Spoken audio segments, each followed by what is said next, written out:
오늘 말씀의 제목은 부자입니다. 오늘 한 사람이 예수님 앞에 엎드려서 이렇게 이야기합니다. 선생님, 제가 어떻게 해야 영생을 얻겠습니까? 그런데 이 한 사람은 어떻게 표현이 되어 있냐면 재물이 많은 사람이었다, 부자였다, 이렇게 기록되어 있습니다. 그리고 이 사람은요, 그 예수님이 계명을 잘 지키면 된다 그랬더니 살인하지 말라, 간음하지 말라, 도적질하지 말라, 거짓말하지 말라, 계명 잘 지켜라 그랬더니 뭐라고 대답을 하냐면, 주님, 그것은 제가 어렸을 때부터 다 지켰습니다. 그러니까 사실 이 사람은 부자였지만 정직한 부자였어요.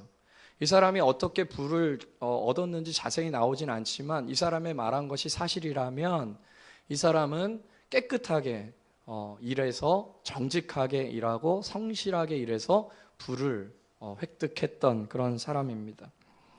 소위 깨끗한 부자, 청부죠. 그런데 이 사람은 거기에 그치지 않고 영원한 나라에 대한 소망을 또 갖고 있었어요. 거기다가 또 겸손하게도 주님 앞에 고개를 빳빳이 들고 온 것이 아니라 무릎을 꿇고 와서 주님께 이야기합니다. 제가 어떻게 하면 영생을 얻을 수 있겠습니까? 주님은 이 청년을 사랑했다, 이렇게 표현이 됩니다. 이 청년을 보시면서 21절, 예수께서 그를 보시고 사랑하사. 그러니까 예수님은 이 청년이 얼마나 성실하게 정직하게 살아왔던 것을 아셨고, 그리고 그렇게 영생을 위해서 따라가려고 했던 그런 마음을 아셨어요. 그리고 겸손하게 주님 앞에 엎드려서 물어보는 그 청년을 향하여서 사랑하시는 마음으로 이렇게 얘기합니다. 내게 부족한 것이 하나가 있다. 많은 계명을 지켰지만, 네가 정직하게 그렇게 돈을 벌어서 그렇게 부자가 됐지만 너에게 부족한 것이 하나 있다. 그것이 뭐냐면 내게 있는 모든 소유를 다 팔아서 가난한 자에게 나누어 주어라. 그리고 너는 나를 따라와라.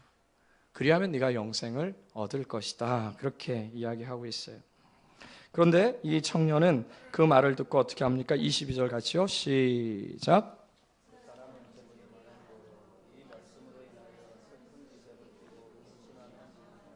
예. 그 말을 들으니까 이 청년이라면 40세가 되지 않은 청년이거든요. 이 청년이 재물이 많은 거로 이 말씀을 인하여 슬픈 기색을 하고 근심하고 떠나갔다, 이렇게 기록되어져 있어요. 사실 예수님께서 그 소유를 다 팔아서 가난한 자에게 나눠주라, 이런 이야기를 한 적은 거의 없습니다. 예수님의 12제자를 부르실 때도 예수님은 그냥 나를 따르라 그러셨죠. 물론 나를 따른다라는 그 의미 속에서는 자기의 모든 것을 버려야 되는 그런 의미가 있긴 했었어요. 그러나 제자들은 사실은 12제자들, 특히 12제자들은 이 부자 청년처럼 그렇게 고민하지는 않았어요. 그들도 배를 버려두고 그물을 버려두고 가긴 했지만 왜 그랬을까요? 이들한테는 사실 버릴 게 별로 없었어요. 가진 것들이 별로 없었기 때문에 크게 근심할 만한 그러한 이유가 없었던 것이죠. 근데 이 청년은 다른 겁니다. 가진 재물이 너무 많은 거예요. 심히 부자였습니다. 가진 재물이 적으면 포기하기가 좀 더 쉬워요. 그렇지만 많은 재물을 갖고 있는데 그것을 다 포기한다는 것은 쉽지 않죠. 그냥 적당히 어느 정도 선에서, 예를 들면 네가 갖고 있는 재산의 50%만 갖다가 팔아주고 그 다음에 나를 따르라, 그러면 혹시 갈등을 했을 수도 있습니다. 그러나 이 청년은 사실은 그냥 그 말을 듣고 너무 근심하고 슬픈 기색을 띠면서 떠나가게 되죠. 가서 다 팔아라. 네 소유 다 팔아서 가난한 자에게 줘라. 얼마나 부담스러울 수밖에 없는 말이죠. 그죠? 그러니까 성경에서 이제 다 팔아버려라. 사실 이 말씀을 준비하면서 저에게도 굉장히 부담스러운 게 아닐 수가 없어요. 우리 모두에게 부담스럽죠. 다 팔아버리라 그러는데. 그래서 이 다자가 진짜 있는 거야, 없는 거야. 내 소유를 팔아 그러면 적당히 내가 정한 대로 팔 수가 있잖아요. 근데 다 팔아라는 다자가 있단 말이에요. 그래서 제가 원문에는 도대체 어떻게 돼 있나 좀 파고 싶은 겁니다. 이게 진짜 번역상의 오류가 아니야? 진짜 다 팔아야 되는 거야? 그랬더니 다행히 원문상엔 다가 없습니다. 할렐루야. 그리고 마태복음에 보면 동일한 본문이 나오는데 거기에는 실제로 다라는 표현이 나와 있지 않아요, 번역상. 그래서 그래 맞다, 다는 아니다. 이 다를 어떻게 파냐, 이걸 팔 수가 없다. 근데 원어 사전을 제가 이제 또 다시 이렇게 딱 봤어요. 혹시나 하고 딱 봤더니 가로가 이렇게 쳐 있어요. 다는 없지만, 다라는 단어는 원문에는 없지만 그 팔다라는 단어 앞에 이렇게 가로가 쳐 있는데 가로에 뭐라고 써 있냐면 팔 수 있는 것은 다 팔다 이렇게 나와 있어요. 그러니까 네가 팔 수 있는 건 다 팔아서 그 다음에 가난한 자에게 나누어주고 그 다음에 오라는 거예요. 그러니까 참 쉽지 않죠. 제가 이거를 도대체 다 판다 그러면 저도 한번 생각을 해보는 거예요. 우리 집에 있는 집을 팔아야 되고 뭐 다 팔고 뭐 한번 생각해 보는 겁니다. 근데 이제 그런 생각을 하면서 막 사전도 찾고 막 그러는데 하나님이 저에게 그렇게 말씀하시는 것 같아요. 야, 얼마를 남기고 싶어서 그러냐. 얼마를 남기고 싶어가지고 그렇게 다 자르는 단어를 없애보고 싶냐. 그죠? 소유를 다 판다는 것은 그야말로 빈털터리가 된다는 거 아닙니까? 그렇게 된 다음에 주님을 따르라고 하니까 쉽지 않죠. 근데 저는 이 말씀이 그 문자 그대로 정말 그 청년에게 그 재산을 다 팔아서 가난한 자에게 나눠주고 예수님을 따르라는 문자 그대로의 의미도 분명히 있다고 보지만, 그러나 이것은 그보다 더 깊은 의미가 새겨져 있다고 봐요. 뭐 자기가 빈털터리가 되면 예수님을 따라갈 수 있는 어떤 조건이 형성된 거고 영생을 얻을 수 있는 조건이 꼭 형성된 것만은 아니잖아요. 그렇죠? 그러니까 사실은 이것은 문자적인 의미도 있지만 상당히 상징적인 의미가 있다, 그런 것입니다. 무엇일까요? 그것은 예수님이 무소유를 주장하시는 것은 아닐 것이고, 그리고 또 돈이라는 것은 가난한 자들만을 위해서 쓰여져야 된다는 것도 아닐 것이에요. 성경 전체를 보면 그런 사상은 없습니다. 주님께서 내게 있는 것을 다 팔아서 나누어 주라는 것은 세상에서 중요시 여기는 것에 대한 너의 생각, 너의 가치를 바꾸고, 그리고 그 바꾼 상태에서 나를 따라올 때 영생을 얻을 수 있다, 이제 그런 얘기예요. 여러분, 이 청년이 왜 근심해서 돌아갔을까요? 왜 그랬냐면 이 청년은 돈이 없는 상황을 생각해 보니까 걱정스러운 거예요. 돈이 없다는 상황들을 한번 생각해 보세요. 여러분, 얼마나 근심이 됩니까? 소유를 다 팔면은 지금 내가 누렸던 모든 것들이 누렸던 것들에서 내려와야 되거든요. 내가 누렸던 그 아름다운 것들을 다 포기할 수 있는 그런 상황이 이 사람이 생각해 보니까 자기는 도저히 못하겠는 것이죠. 그 자리에서 내려오게 되면 안정적이지 못하게 될 것이고 불편한 삶이 예상되는 것입니다. 실제로 돈은 이 청년에게 무엇을 해주었을까요? 돈이라는 것이 우리에게 해줄 수 있는 것을 연상해 보면 되겠죠. 돈은 이 청년에게 편안한 안식처를 아마 제공해 주었을 것입니다. 돈은 이 청년에게 맛있는 음식과 또 멋진 친구들을 또 함께 할 수 있도록 했을 거예요. 이 청년이 느낀 많은 불편함들을 돈으로서 해소할 수 있었을 것이고, 또 실제로 그 당시는 노예가 있었기 때문에 이 청년의 집에는 많은 노예들이 돈으로서 사져 있었을 것이에요. 이 청년은 그 돈으로 인해서 이곳저곳 여행하고 싶은 곳을 다녔을 것이고, 돈으로 자녀 교육에 대해서 문제가 없었을 것이에요.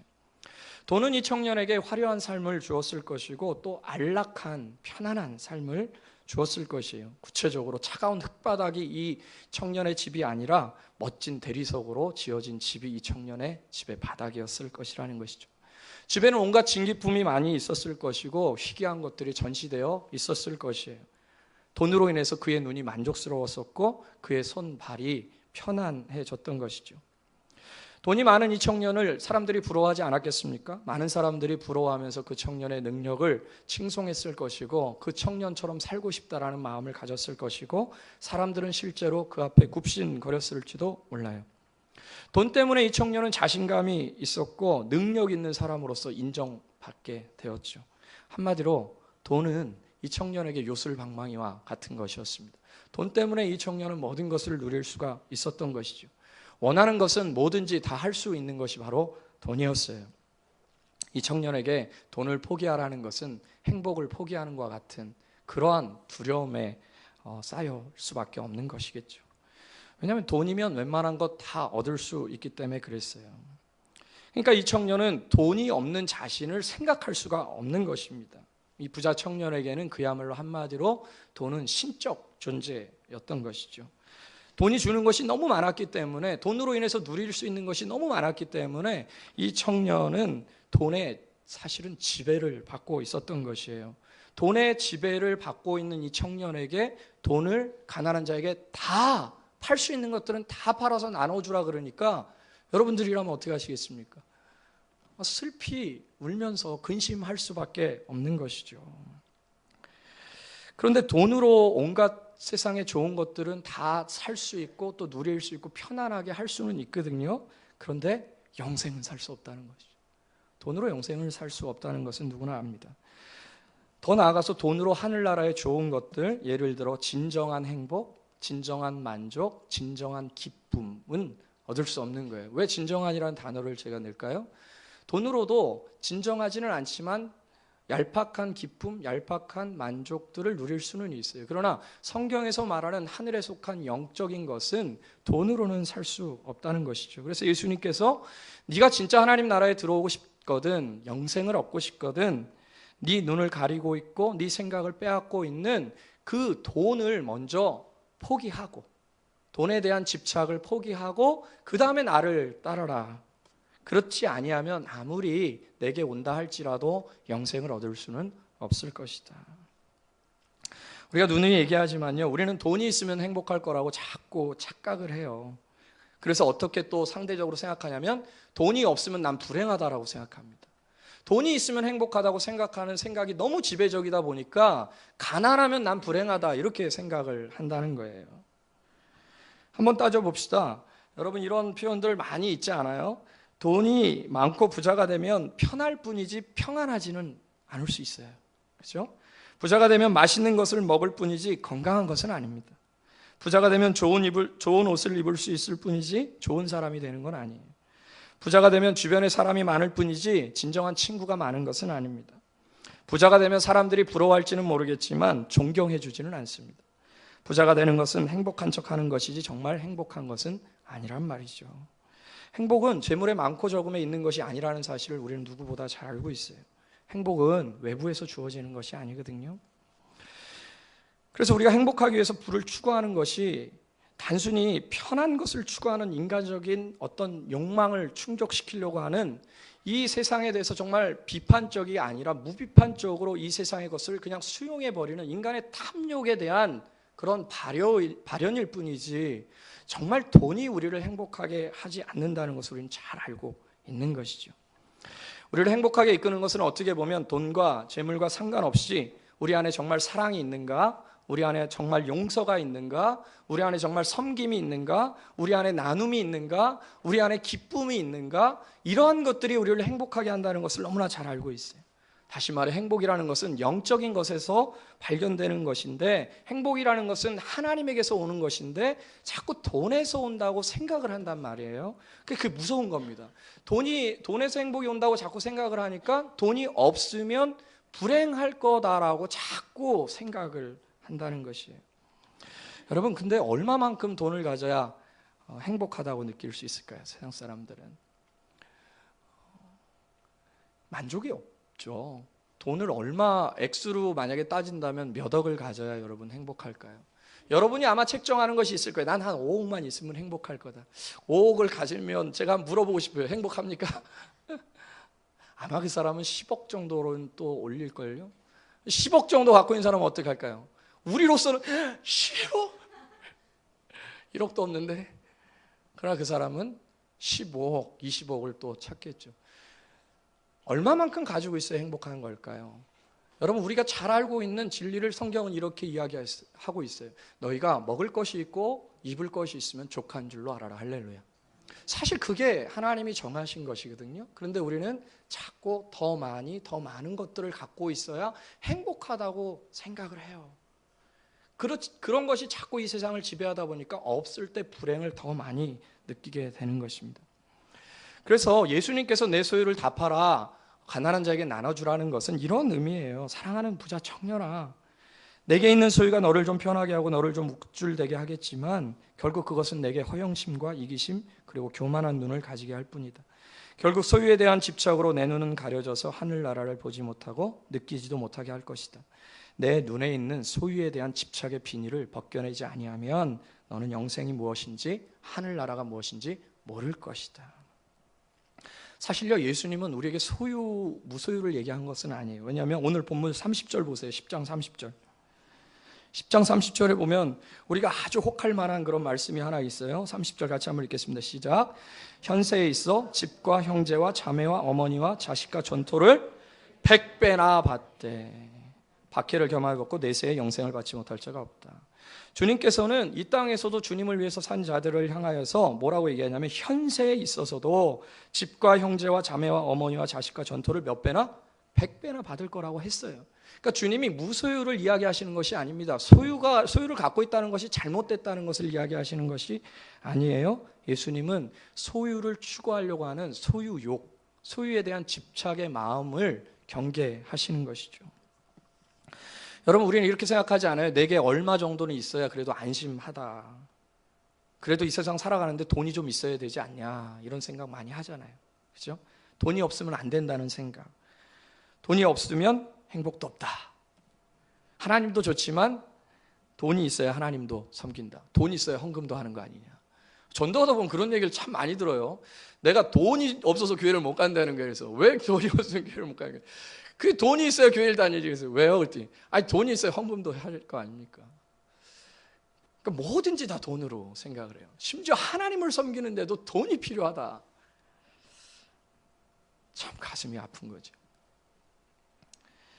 물론 교회가 돈이 필요하긴 하죠. 그러나 하나님이 돈을 주시는 거지 우리가 돈 없어서 교회에 못 나오는 것은 아닙니다. 그죠? 예를 들어 제가 여러분에게 헌금을 내지 못하는데 헌금도 못 낼 바에는 교회 나오지 마십시오.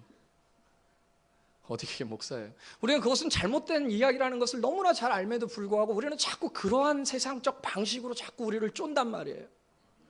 오히려 하나님께서 필요한 것을 허락하실 것이라고 보고 하나님께서 이 교회 가운데도 하나님의 필요에 따라서 이끄실 거라는 것을 믿고 그거를 위해서 기도하기보다는 무엇인가 돈이 없으면 나는 살기 힘들고 어렵고 불행하고 고통스럽고 괴롭고 난 저주받았고 돈이 없으면 심지어 하나님 앞에 나올 수도 없고 자꾸 그런 사고 속에서 우리가 가득하다는 것이죠. 그렇습니다. 지금 주님께서 이 청년에게 말하고 싶은 것은 너는 돈이 없으면 안 된다는 삶의 방식으로 여태까지 살아왔다. 한번 네가 진짜 영생을 얻고 하늘나라에 대한 생각들을 갖고 싶다면 다 팔아봐라. 다 팔아보고 돈이 없어도 행복할 수 있고 돈이 없어도 살 수 있고 돈이 없어도 얼마든지 즐거울 수 있고 돈이 없어도 얼마든지 네가 살아갈 수 있다, 살 수 있다 라는 사실을 내가 가르쳐주겠다. 나 따라와라. 그러면 네가 영생을 얻게 될 것이다. 여러분, 돈이 우리를 먹여 살리는 것이 아닙니다. 하나님이 우리를 먹여 살리는 거죠. 하나님이 우리에게 돈을 주시는 거지 우리가 돈을 버는 게 아니에요. 하나님이 우리에게 돈을 통하여서 먹을 수 있는 것을 사게 할 뿐입니다. 돈이 우리를 살리는 것이 아니라 하나님이 우리를 살리시는 거예요. 그 사실을 우리가 믿지 못한다면 영생은 없다는 거예요. 그리스도인들에게 신은 돈이 아니고 하나님이라는 사실을 고백합니다. 돈은 유한하지만 하나님은 무한하다 우리가 고백합니다. 돈은 우리를 부패하게 하지만 하나님은 우리를 거룩하게 하신다고 해요. 돈은 우리를 교만하게 하지만 하나님은 우리를 겸손하게 하십니다. 돈은 우리에게 고작 편안함을 제공할 뿐이지만 하나님은 우리에게 평안을, 누구도 줄 수 없는 평안을 주신다는 거예요. 돈은 이 땅에서 살 집을 제공해 줍니다. 그러나 하나님은 하늘나라에 우리 살 집을 제공해 주는 거예요. 그렇게 돈보다 하나님을 우선시할 수밖에 없는 많은 이유가 우리가 있는데도 불구하고 돈을 포기하고 나를 따라오라 그러니까 근심이 되고 걱정이 되는 거예요. 어떤 겁니까? 한마디로 돈 없이 어떻게 살아요? 돈 없이 어떻게 삽니까? 아마 지금 제가 이 설교를 할 때도 여러분 마음 가운데는 강한 거부감이 들 수도 있어요. 아니 목사님 지금 말장난합니까? 돈이 없는데 어떻게 살아요? 이 전기불은 어떻게 할 것이며 그럼 하늘에서 돈이 뚝뚝 떨어집니까? 돈 없이 도대체 어떻게 살라고 그런 얘기를 합니까? 여러분 잘 기억하세요. 주님은 무소유를 이야기하는 것이 아닙니다. 네가 돈에 대해서 그렇게 살다 보니까 영생의 길을 가는데 그 돈이 장애물이 된다는 거예요. 그러니 그것을 일단 다 포기하고 영생의 길을 가면 내가 너에게 필요한 대로 먹을 것과 입을 것을 제공해 주겠다는 거예요. 하나님 우리 보고 금식하라는 것이 아닙니다. 너는 지금부터 예수 믿는 순간 죽을 때까지 60년 동안 금식해. 이게 아니죠. 주님은 매출하기야 만나도 주실 수 있고 공중에 나는 새도 먹이시고 들에 나는 들풀도 입히신다 그랬어요. 그러니 네가 그 돈에 대한 집착을 포기하고 그리고 나를 따라오면 내가 너를 먹이고 입히겠다. 그때서야 비로소 이 물질은 하나님이 주시는 거구나. 이 물질은 하나님의 것이구나. 하나님이 나를 먹이시고 입히시는구나. 그 미물인 참새도 아는 그 사실을 우리의 인간이 비로소 깨닫기 시작한다는 거예요. 나를 먹이시고 나를 입히시는 분은 하나님이구나. 하나님 그분이 나를 먹이시고. 이 부자 청년은 어렸을 때부터 부자였는지 나중에 부자가 됐는지는 몰라요. 그러나 이 부자 청년은 돈을 포기한다는 것은 자기의 목숨을 포기하는 것과 같은 겁니다. 왜요? 저도 한번 생각해 봤어요. 저는 부자는 아닙니다. 어저께 이제 전도를 누굴 이렇게 밤에 그 토요일 날 들어가서 하는데 저보고 차가 3개래요. 그러면서 너무 부자라는 거예요. 그래서 맞다, 나 차 3개다. 어린이집 차 노란 차 한 대, 교회 봉고차 한 대, 장 목사님이 갖다 버린 차 한 대, 3대를 몰고 다닌다는 거예요. 그걸 봤다는 거예요. 너무 부자라는 거예요. 그런 측면에서 한번 생각해 볼게요. 제가 만약에 어린이집을 하는데 노란 차가 없어요. 그럼 애들 차량 운행을 해야 되는데 업고 다닌다고 생각해요. 애들을 막 뛰어가지고 막 한다고 생각해 보세요. 제가 지금 빚이 많은 그 집 저의 소유로 하나 있지만 없다고 생각해 보세요. 나는 텐트를 치고 어디 막 신문지 같은 거 덮고 막 이제 이렇게 살아야 되는 거예요. 예? 얼마나 불편해요. 돈이 없으면 너무너무 불편한 겁니다. 밥을 먹어도 맨날 라면만 먹는 거예요. 요즘 라면만 먹으면 속이 막 쓰려가지고 너무 아파요. 나이가 이제 들어서 그런지 예전에는 라면 먹어도 막 몇 개씩 먹어도 속이 막 깔끔했는데 요즘은 라면만 먹으면 막 속이 불편해가지고 죽겠어요. 그래서 탈 수 있는 게 라면밖에 없잖아요. 여러분, 굉장히 실제적인 겁니다. 돈이 없다는 것은 굉장히 실제적인 거예요. 우리 아이들도 저는 뭐 제 몸 그렇게 한다 하더라도 아빠 잘못 만나가지고 애들이 그냥 맨날 그냥 깨져져 해가지고 빵꾸난 옷을 한 5-6개 만들어가지고 그냥 맨날 꼬매고 꼬매는 실력도 없어가지고 그냥 터지고, 그런 것을 본다는 것은 너무 고통이라는 거예요. 너무 고통스럽다는 겁니다. 너무 괴롭다는 거예요. 그러니 돈을 포기한다는 것은요, 죽음보다도 어려운 거예요. 인간에게 있어서. 성경에서 돈을 포기한다는 것은 돈을 포기할 수 있다면 정말 그 사람 신실하게 하나님 섬기는 겁니다. 사실 어렵죠. 어떻게 그렇게 삽니까? 그런데 주님께서 오늘 이 부자 청년에게 이야기하는데, 네가 네 소유 다 팔아서, 팔 수 있는 거는 다 팔아서 가난한 자에게 나누어 주고 그 다음에 나를 쫓으라는 겁니다. 그럴 때 비로소 너는 천국의 기쁨을 맛볼 수 있다. 여러분, 사람들은 예수님 믿으면서 물질복 받기를 원합니다. 대다수가 그래요. 아니, 최소한 물질의 복은 아닐지라도 물질의 저주만 안 내려주셨으면 좋겠어요. 하나님이 물질을 뺏어만 안 갔으면 좋겠어요. 최소한 그렇게 생각해요. 예수님 믿으면서 잘 되기를 바라는 마음이 있어요. 축복받는 것에 물질이 배제되지 않습니다. 그렇죠? 그래서 둥구스름하게 물질에 하나님 저 돈 좀 주세요 이렇게는 기도 못하고 하나님 저 축복해 주세요. 저는 나쁘다고 보지는 않아요. 사실 이 한국 땅에서 지금 그 가장 큰 공식적 인사는 부자 되세요입니다. 아직까지도. 그게 첫 번째 인사 1위예요. 부자 되세요. 그렇죠? 저는 우리 성도들이 부자 되시기를 주님의 이름으로 축복합니다.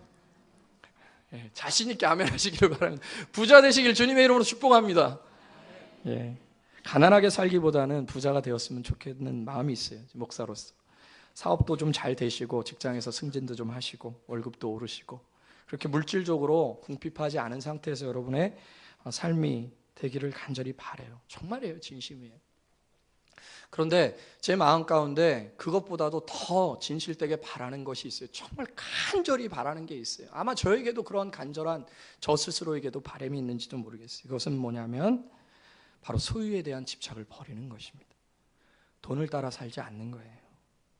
영생의 길을 가는데 돈이 걸림이 돼서 근심하며 돌아가지 않는 것입니다. 하나님을 섬기는데 돈을 버는 일이 방해받지 않는 거예요.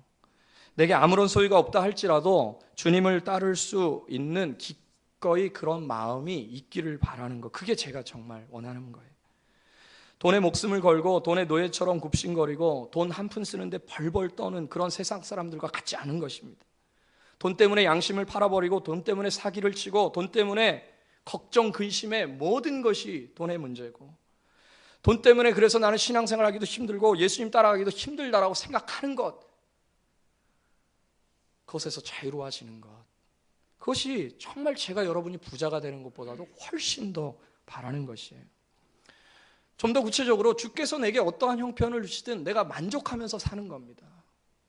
그리고 내가 혹 주님의 일을 하면서 여러 가지 시간과 상황들의 손해를 본다 할지라도 실제로 그 손해를 통하여서 물질적인 피해를 입는다 할지라도 나의 모든 것은 주님의 것이고 주님께서 인도해 가시니 나는 주님을 섬기는 것에 있어서 조금도 갈등하지 않냐고 흔들리지 않는 마음, 그런 마음이 좋아 우리에게 있을 수만 있다면 그것이 어찌 우리가 부자가 되는 것보다 더 가치가 없겠냔 말이에요.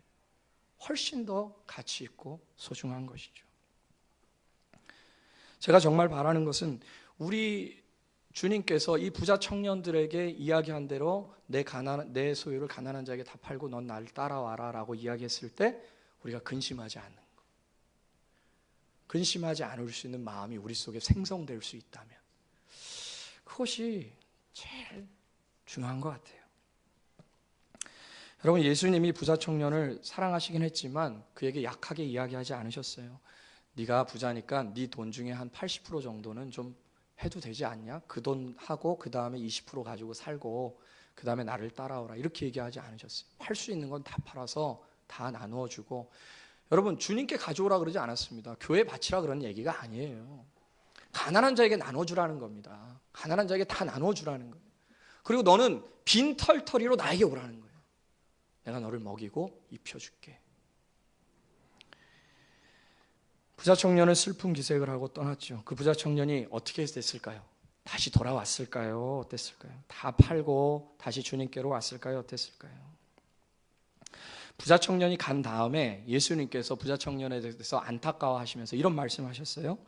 재물이 있는 자는 하나님 나라에 들어가기가 정말 어렵다. 재물이 있는 자는 하나님 나라에 들어가는 것이 심히 어렵다. 우리 23절 같이 한번 읽어볼게요. 시작.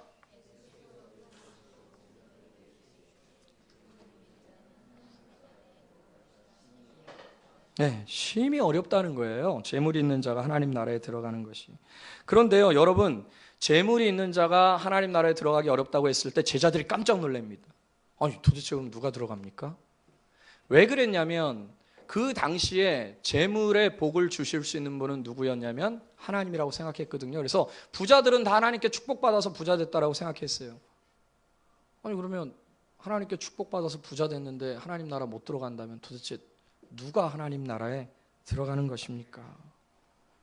그랬더니 예수님이 좀 더 강하게 얘기하세요. 얘들아, 하나님 나라에 들어가기가 얼마나 어려운지 낙타가 바늘기로 나가는 것이 부자가 하나님 나라에 들어가는 것보다 쉽다. 바늘기에 낙타가 들어갈 수 있어요? 차라리 부자가 천국 가는 것은 그렇게 어렵다는 거예요. 저는 이것을 좀 더 우리에게 적용해서 이렇게 얘기하고 싶습니다. 단순히 뭐 그 사람이 100억을 갖고 있었냐, 뭐 1억을 갖고 있었냐, 이런 수치적 개념은 아니라고 봐요. 이것은 돈을 사랑하는 자들은 천국에 들어갈 수 없다, 이런 얘기입니다. 그것을 제자들이 이렇게 표현하는 거예요. 아니, 돈 안 사랑하는 사람이 어디 있어요? 그러면 과연 누가 천국에 들어갑니까? 돈이 필요 없다고 생각하는 사람이 도대체 어디 있겠습니까? 돈을 추구하지 않는 사람이 도대체 어디 있겠습니까? 돈의 축복을 받기를 원하지 않는 사람이 세상에 어디 있겠어요? 예수님, 그럼 도대체 누가 천국에 가는 것입니까? 우리는 그럼 다 지옥에 들어가는 것입니까? 돈에 대한 욕심을 갖고 있는 모든 사람들은 다 지옥에 가는 것입니까? 다른 말로 표현하면 돈에 대한 욕심을 누가 포기할 수 있습니까? 돈에 대한 욕망을 누가 포기할 수 있습니까? 그런데 예수님이 이렇게 말씀하시는 거예요. 27절 같이 한번 읽겠습니다. 시작.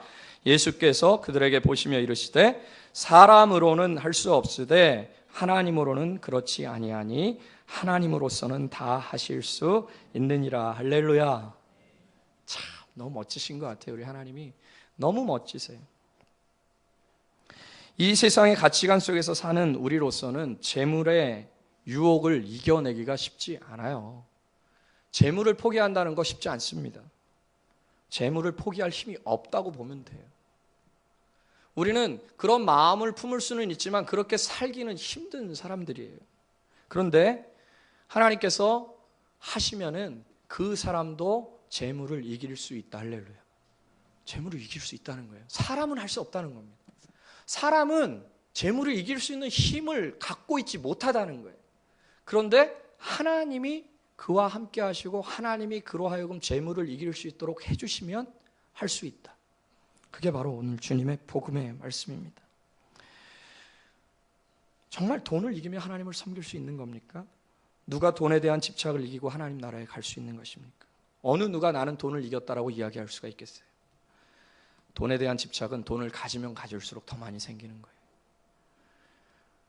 돈을 내가 어느 만큼 소유했을 때 돈을 나는 포기할 수 있다 생각한다면 큰 오산이에요.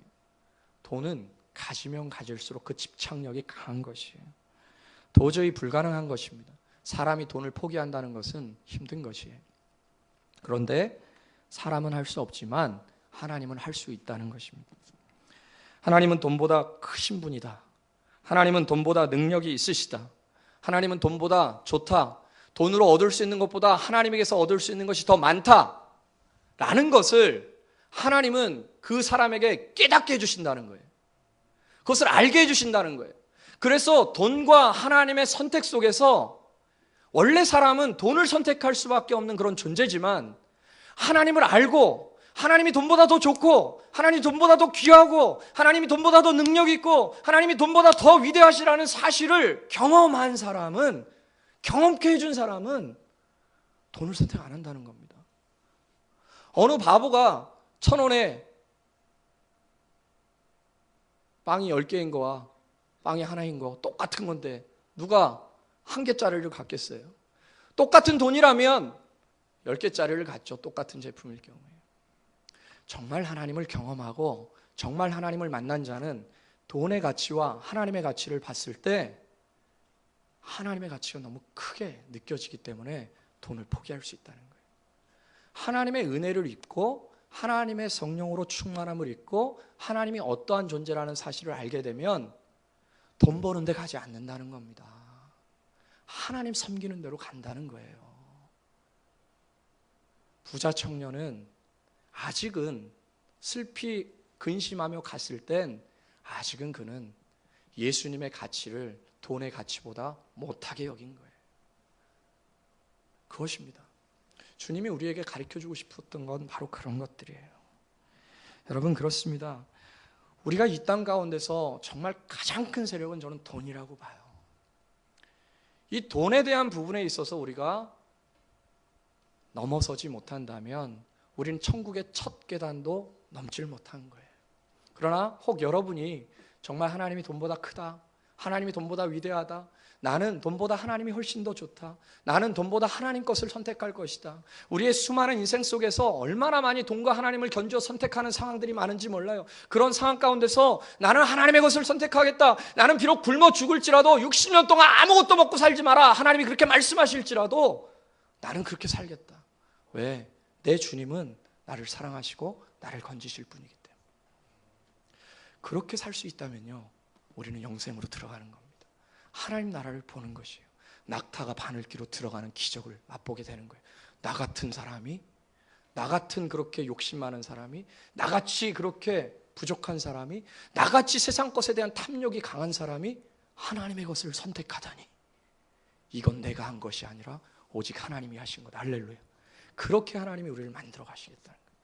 그 하나님이 하실 수 있는 그 은혜가 우리 각 사람에게 임함으로 말미암아 주님의 이 부르심의 초청에 모두 아멘하여 달려갈 수 있는 저 여러분 되기를 예수님의 이름으로 축복합니다.